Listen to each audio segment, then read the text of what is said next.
photogramme, nous apercevons une personne qui pointe le doigt dans la direction de l'objet, ce qui confirme que d'autres personnes ont également remarqué ce phénomène.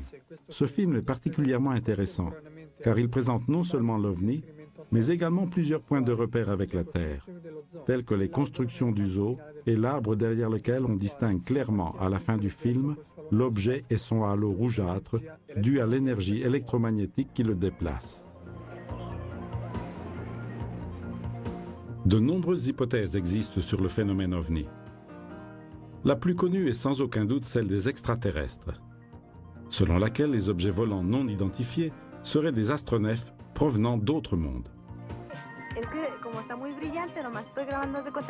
Ce film exceptionnel a été réalisé par un amateur dans la ville de Juárez au Mexique.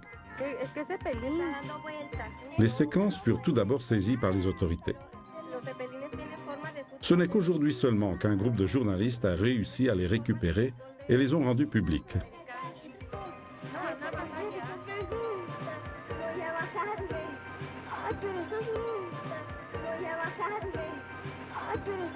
La gendarmerie procède à une enquête extrêmement minutieuse. Un hélicoptère prend des photos verticales qui montrent bien l'empreinte en étoile matérialisée à la chaux. Des croquis sont faits. Les trous d'ancrage du système d'atterrissage sont dessinés et cotés. Quand le rapport est terminé, on s'aperçoit qu'il correspond exactement à celui qui a été établi en 1965 par les gendarmes de Digne, dans les Basses-Alpes, lors de l'atterrissage de Valençol. Ainsi, cette similitude parfaite entre les trous de Marlien et de Valençol.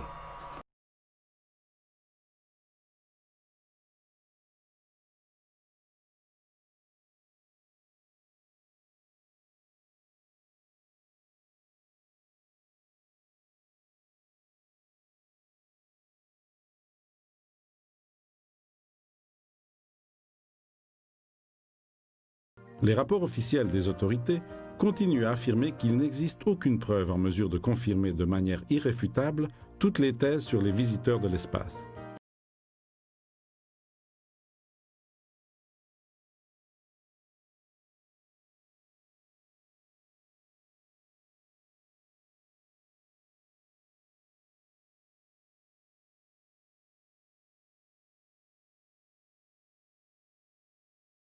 C'est-à-dire c'est des objets qui rentrent dans l'atmosphère à une très très grande vitesse et qui provoquent une traînée lumineuse très très forte. Quand on est confronté à ce genre de phénomène, on va interpréter cet objet beaucoup plus proche qu'il n'est parce qu'il est très lumineux. La clé de l'affaire, c'est la mauvaise estimation de distance de tous ces phénomènes. Tout simplement parce qu'un observateur humain ne peut pas estimer la distance d'un objet qu'il n'a jamais vu et qu'il n'a pas identifié. Inventory, nor in any foreign inventory that we are aware of. So I know you're being clear, but I mean, the answer is yes. I can't speak on behalf of the government. Obviously, I'm not in the U.S. government anymore. My personal belief is that there is very compelling evidence that we may not be alone. Et puis au milieu du plan, j'ai vu quelque chose dans l'œilleton. Alors j'ai vu quelque chose de très imprécis. Hein. Et ça, je l'ai communiqué à Paris, c'est que le phénomène à l'œil et dans l'œilleton était beaucoup moins visible que sur la pellicule.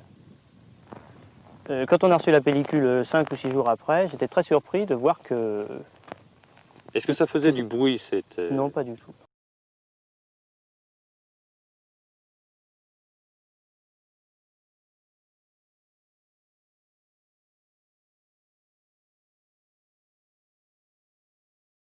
Voici cette fameuse image radar enregistrée par 2 avions F-16 au sud de Bruxelles. L'intrus est ce losange lumineux au centre de l'écran. Au ralenti, on observe la trajectoire de l'objet. En 3 secondes seulement, l'OVNI plonge de 4000 à 1500 mètres d'altitude. L'accélération a été fulgurante de 1000 à 1900 km/h. Il y a eu des accélérations dans l'ordre de 30-40 G et c'est exclu qu'un être humain supporte des accélérations pareilles. 1997, Ukraine. Un amateur a l'occasion de filmer l'une des observations les plus importantes qui est officiellement classée.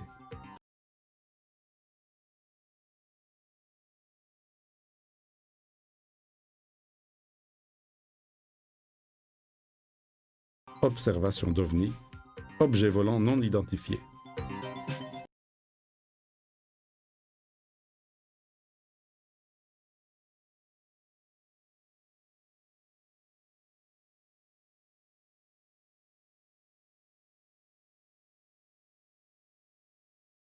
Le GEPAN, le groupe d'études et d'informations sur les phénomènes aérospatiaux non identifiés.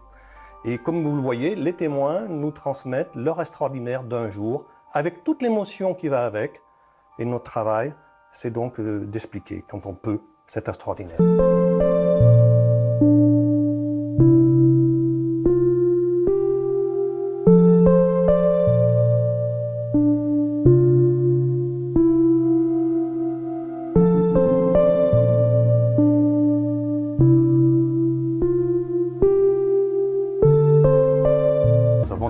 De position des astres. Nous avons également les plans de vol des avions, les pistes radars des avions de défense. Nous avons les données météorologiques, y compris bien sûr les données cartographiques. Qu'est-ce qu'il y a à côté du témoin? Est-ce qu'il y a un centre d'opération particulier? Est-ce qu'il est loin des aéroports? Là on trouve tout ce qui est rayons lumineux. Et ça c'était quoi? Alors c'est un phénomène photo. Ces points lumineux-là sont des points qui n'existent pas en réalité. Ce sont simplement les reflets de vrais points très lumineux qui sont en bas, là, sont reportés de l'autre côté du centre optique. Et ça donne ça. Et ça donne ça.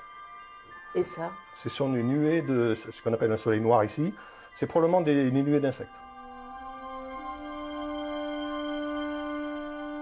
Là, c'est donc le néon de la cuisine. Le néon, c'est les néons qui ont une fâcheuse tendance à ressembler à des soucoupes. Donc nous demandons toujours aux témoins s'il a regardé derrière une vitre. Ça, c'est très important.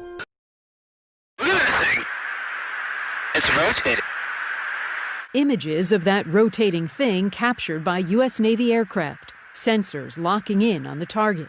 Commander David Fravor saw it firsthand during a training mission, describing it like a 40-foot-long tic-tac, maneuvering rapidly and changing direction.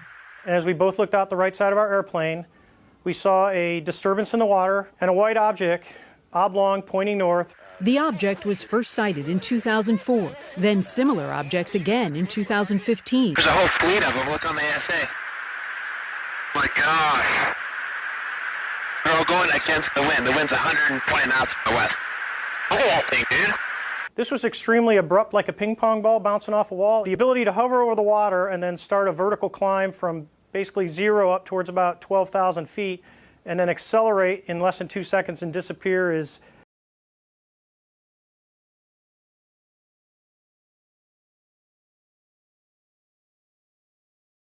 something I had never seen in my life. The program has since been shut down, but it was run by a military intelligence official who told CNN they found compelling evidence that we, quote, may not be alone.